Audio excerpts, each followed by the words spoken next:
Hi friends, welcome to Nisha's Food Hut Tamil. இன்னைக்கு நம்ம பார்க்க போறது வீட்லயே எப்படி ராகி முளைக்கட்டி மாவு செய்ய போறோம்ங்கிறது தான். அதுக்கு பாருங்க, நான் ஒரு அரை கப் அளவுக்கு ராகி எடுத்துர்க்கேன். இந்த ராகில பாத்தீங்கன்னா குப்பை அழுக்கு இருக்குிறதுக்கு வாய்ப்பு இருக்குிறதுனால அதுல தேவையான அளவு தண்ணி விட்டு அத நல்லா இப்போ நம்ம வாஷ் பண்ணி எடுத்துக்க போறோம். நல்லா தேய்ச்சி நம்ம வாஷ் பண்ணனுங்க. அப்பதான் அதுல இருக்கிற டஸ்ட் குப்பை எது இருந்தாலும் நமக்கு ஃபில்டர் பண்ணும்போது வந்துரும். இதே மாதிரி ஒரு 3 ல இருந்து 4 தடவை வாஷ் பண்ணி எடுத்துக்கலாம். வாஷ் பண்ண ராகி கூட திருப்பியும் கொஞ்சம் நம்ம தண்ணி சேர்த்துக்க போறோம். மூழ்குற அளவுக்கு தண்ணி சேர்த்துட்டக்க அப்புறம் இத மூடி போட்டு மூடி சரியா 12 மணி நேரம் ஊற வைக்க போறோம். ஊறின ராகியை தண்ணியிலிருந்து வடிச்செடுத்துடலாம். ஊறின தண்ணியை வேஸ்ட் பண்ண வேணாங்க. செடிக்கு அந்த மாதிரி விஷயங்களுக்கு ஃபர்டிலைசராக யூஸ் பண்ணிக்கலாம். இப்போ இந்த துணியை நல்லா லைட்டாக மடித்து அதுலேயே எந்த வெசலில் நம்ம தண்ணி வடிகட்டினோமோ அதுலேயே வச்சிடலாம். அதை அப்படியே வச்சிடுங்க 48 மணி நேரம். அதனாவது 2 நாளைக்கு நல்லா டைம் கொடுங்க முளை கட்டுறதுக்கு. இப்போ சரியாக 48 மணி நேரம் கழித்து பார்த்திங்கன்னா பாருங்கள், நம்ம ஊற வச்சு முளை கட்டின ராகி நல்லா முளைப்பு விட்டுருக்கு. இந்த மாதிரி நம்ம முக்கியமாக பிறந்த குழந்தை ஒரு 6 மாதத்துக்கு அப்புறம் சாப்பாடு சாப்பிட்ற குழந்தைங்களுக்கு ரொம்ப ஹெல்த்தியாக இருக்கும். இதுலேயே நம்ம கூல் பண்ணி கொடுத்தோம்னா முக்கியமாக ப்ரோட்டீன் மினரல்ஸ் எல்லாம் இதில் இருக்கிறதுனால குழந்தைங்களுக்கும் செரிமானம் நல்லபடியாக இருக்கும்.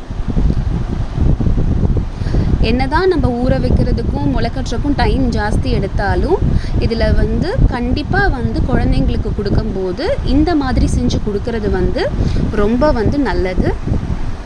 இப்போ பார்த்திங்கன்னா நான் இது ஒரு கடாயில் சேர்த்து நல்லா வறுத்துக்கிட்டு இருக்கேன். மீடியம் ஃப்ளேமில் வச்சுருக்கேன். ஒரு 10 நிமிஷத்துக்கு நான் வறுத்துக்க போகிறேன். இப்போ நீங்கள் வெயிலில் காய வைக்கிறீங்கன்னா ஒரு 12 மணி நேரம் காய வச்சு நம்ம எடுத்துக்கலாம். பாருங்கள், ராகி நல்லா வெடிக்குது. இப்போ நம்ம ஃப்ளேமை ஆஃப் பண்ணிவிட்டு இதை நல்லா ஆறுறதுக்கு நம்மளுக்கு டைம் கொடுத்துடலாம். ஊற வச்சு முளை கட்டும் போது அயன் கண்டென்ட் அப்சார்ப் ஆகுது. வைட்டமின் சி லெவலை இன்க்ரீஸ் பண்ணுது. இப்போ ஆறுனக்கு அப்புறம் ஒரு மிக்சர் ஜாரில் இந்த வறுத்த ராகியை நான் சேர்த்துக்க போகிறேன். சேர்த்துட்டு இது எவ்வளோக்கு எவ்வளோ மிக்சியில் நம்ம ஸ்மூத்தாக அரைக்க முடியுமோ அந்த அளவுக்கு ஸ்மூத்தாக அரைச்சி எடுத்துக்கலாம். பாருங்கள், இந்த மாதிரி நம்ம இதில் ராகி கூழ், ராகி தோசா, ராகி பாயாசம், ராகி புட்டு, ராகிலே ரவா இட்லி, ராகி இட்லி அந்த மாதிரி செய்யலாம். இப்போ இதை நான் ஜலிச்சு எடுத்துக்கிறேன். மேலே இருக்கிற திப்பியை டிஸ்போஸ் பண்ணிவிடுங்க. இது மாதிரி 2 தடவை ஜலிச்சு எடுத்துக்கலாம். அப்போ தான் அது உள்ளே இருக்கிற அந்த திப்பியாக இருக்கட்டும், அதோட குட்டி குட்டி பார்ட்டிகல்ஸ் எல்லாமே நம்மளுக்கு க்ளீனாக கிடைக்கும். இதே நிறைய அளவில் நீங்கள் எடுத்து செஞ்சீங்கன்னா கண்டிப்பாக நீங்கள் அரைக்கும் போது மிஷினில் கொடுத்து அரைச்சிங்கன்னா ஈஸியாக இருக்கும். இல்லைன்னா வீட்லேயே அரைச்சிங்கன்னா கொஞ்சம் கூடுதல் டைம் எடுக்குங்க.